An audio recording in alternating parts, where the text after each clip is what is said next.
Hello. Accrual basis accounting deals with the timing of revenues and expenses and is comprised in the following two principles. The first one is the revenue recognition principle. The revenue recognition principle has to do with the timing of revenues.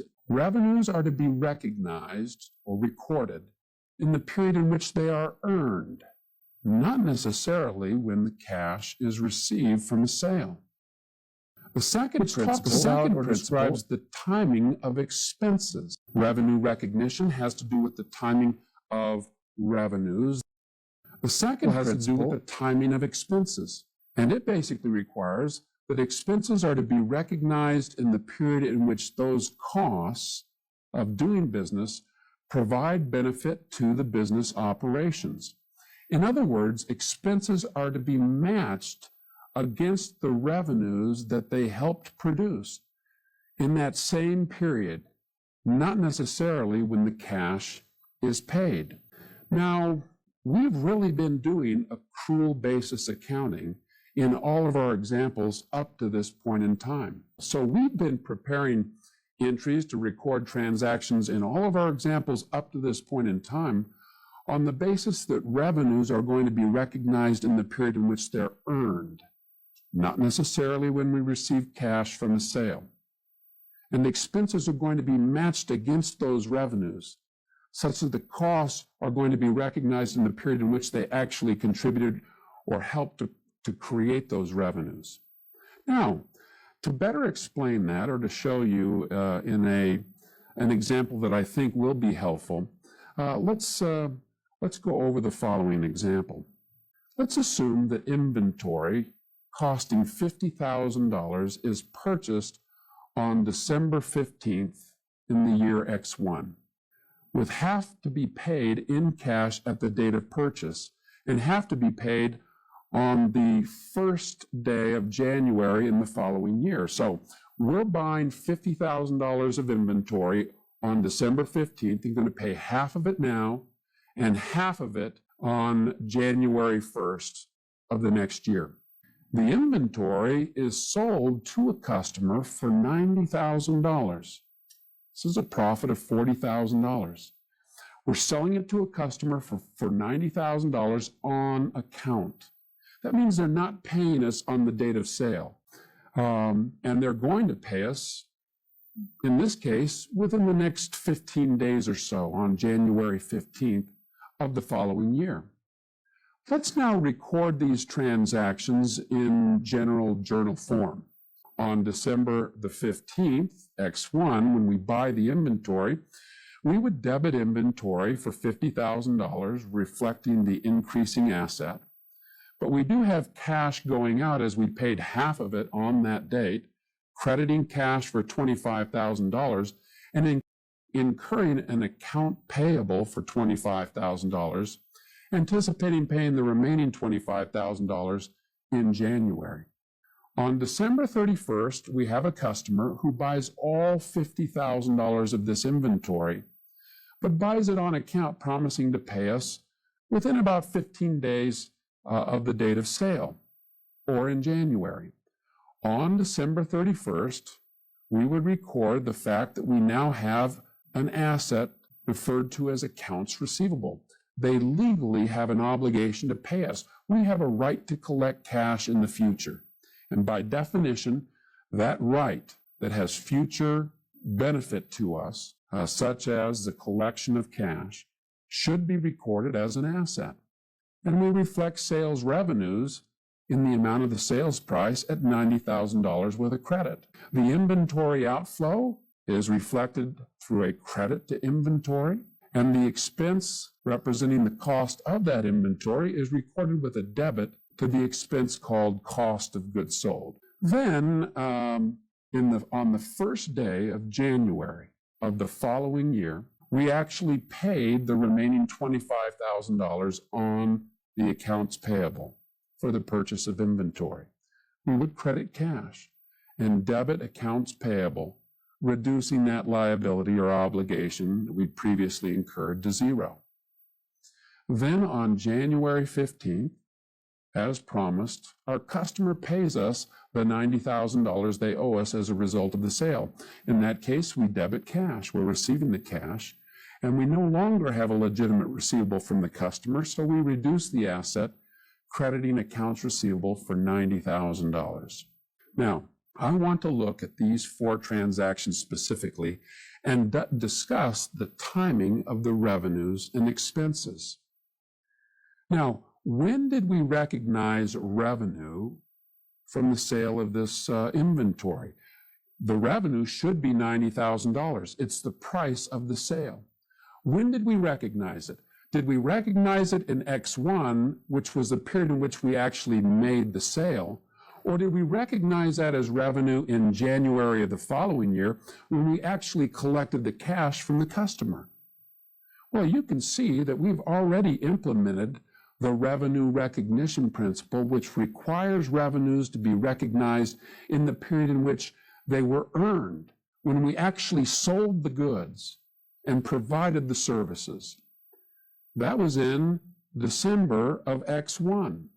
We didn't get the cash from that transaction until January, but we recognized the revenue when we earned it, not when we received it. What about expenses? Expenses are supposed to be matched in the period in which they help to contribute to the profitable operations of the business, and not necessarily when cash is paid. Notice in these 4 transactions that cash was paid $25,000 on the date that we purchased the inventory on December 15th. We also paid $25,000 in the next year in January of X2. When did we reflect the expense associated with the cost of this inventory? When we paid for it in cash? Or did we try and match that in the period in which those costs actually contributed to the process of creating revenues or sales? You'll notice that we reflected the cost of this inventory as an expense on the date that we sold it, matching the expense against the revenue created in that sale. If we were to again take these transactions and simply create an income statement on an accrual basis, we have recognized in 20X1 $90,000 of revenue, $50,000 of expense, cost of goods sold, and profit of $40,000. As a result of this one transaction, we don't have any revenues in the next year, January or 20X2, and we have no expenses, and therefore no profit. That's because the sale didn't take place in 20X2. If we were to actually have done what I would refer to as cash basis accounting, reflecting revenues when in fact we received cash from the sale of goods or services, or reflecting expenses simply when we paid cash for any costs of doing business, this is the way the income statement would have looked in the year 20X1. We had a cash outflow of $25,000, or with no revenue, because the sale on December 31st actually wasn't collected in cash until the next year. So we have no revenues, no cash inflows from the sale transaction, but we have at least $25,000 of expense. In fact, somebody would say, well, you lost $25,000 in your business in the year 20X1.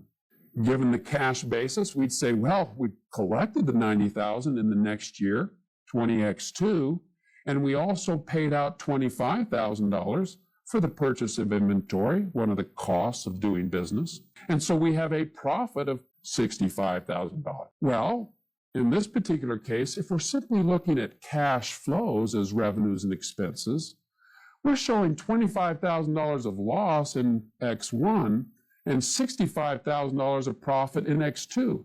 Now, the net sum in both cases, if you combine both years, was $40,000 of profit on a combined basis, taking both years together. But what is a more accurate representation of the real results of our operations? The answer should be accrual basis accounting provides a more accurate representation of our actual performance. We had a sale. that generated a profit of $40,000. It took place in December of 20X1. That's where we should reflect the profit. This cash basis is still important to know when the cash comes in or goes out, but that will be provided in a separate financial statement required under generally accepted accounting principles called the statement of cash flows. And in fact, it will be different than the income statement because of the timing and recognition of revenues and expenses relative to the actual cash flows from revenues and sales and outflows of cash from expenses. Now, I'm going to suggest to want to always see a cash inflow from a customer or from any source as income at that point in time, and it's expense when I pay for it. For example, let's assume that you're an employee at a local restaurant, and the restaurant pays you a salary or wage. Let's assume that you work during December in the current year. We'll say that's 20X1. Well, let's say that you're working in December. But the company's policy is that they actually pay you on the 15th of the following month. At the last day of the month that you work, they don't actually pay you. You turn in your time cards,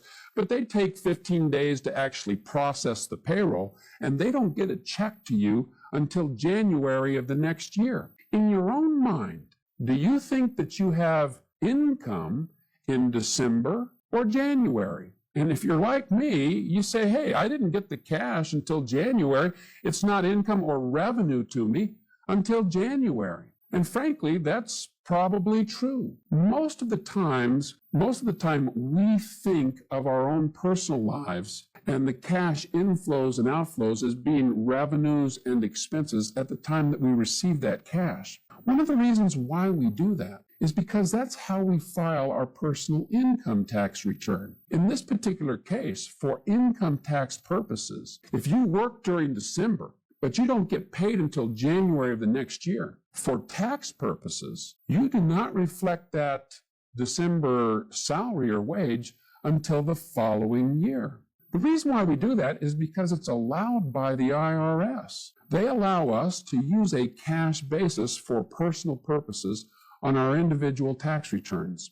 And by the way, the IRS allows us to do that based on a concept called the ability to pay concept. The IRS figures that as an individual, you're going to need cash to pay your taxes. So we're not going to call it income until you actually get the cash from a transaction, salary or wages. We're not going to actually tax you until you get it because you can't pay it until you have received it. But I want to point something out to you. Using a cash basis, in this case for personal income tax purposes, really creates opportunities for income manipulation. Let me give you an example. Every year, I get a phone call from my personal accountant. He does some work for me on some business transactions that I have in real estate and otherwise, sometimes assists me on my tax returns. I've sent you a bill. You owe me about $1,000 of fees for the work that I've done over the last couple of months, and you'll be getting that bill. But don't send the check to me until next year. Why is that? Well, because he is using the cash basis of accounting to reflect his own income tax reporting. He doesn't want that check representing revenue or income to him until next year so that he can defer taxes on it until he prepares his income or pays his income taxes for the following year. He doesn't want it now because then he'll have to pay tax on it now, or at least by April 15th of the coming year. I'd like to get a deduction this year. Well, I'm on the cash basis for personal income tax reporting myself. So here's what I do. On December 31st, I cut a check and I send it to my accountant, Rich. I've paid it on December 31st, written the check and mailed it, postmarked. I get a deduction because I have a cash outflow in the current year. But my buddy Rich doesn't get that check in the mail until about January 3rd or 4th. Well, when he gets that check, he counts for it as income when he receives the check and calls it income in that period. This is kind of neat, isn't it? You can see how we can kind of manipulate the amount of income that we have that's subject to taxation by kind of timing the payment or receipt of cash. If you're using cash basis accounting, where you're accounting for your revenues and expenses on the basis of when you receive cash or when you pay it, you can manipulate the amount of your income by just timing your payments in a particular year. Now, why is accrual basis accounting required under generally accepted accounting principles and cash basis accounting is specifically prohibited? The answer is simple. If we're going to provide information to investors and creditors, including an income statement that tells what our profit or our income is in a particular year, the last thing that we should be doing is manipulating our income by the timing of our receipts or our payments to make ourselves look especially good right now because we're going to issue some additional stock or we want to impact the stock price right now. The last thing we want management and a company to do is be manipulating income to make themselves look better than they really are this year, as opposed to some other time period. Because we want to give investors information about the real operations, not simply the timing of cash inflows and outflows. As a result, we will abide by accrual basis accounting and recognize, remember, what are the two principles that comprise accrual basis accounting? It has to do with the timing of revenues. When do we call revenue a revenue? And the timing of expenses. Well, the timing of revenues is determined by what we call the revenue recognition principle. Revenues will be recognized in the period in which we have earned them. In other words, when we've actually provided goods or services to a customer, not necessarily when they pay us. And expenses will be recognized in the period in which that cost actually contributed to our operations or provided benefit to our operations. And we're matching them against the revenues that they helped to contribute to.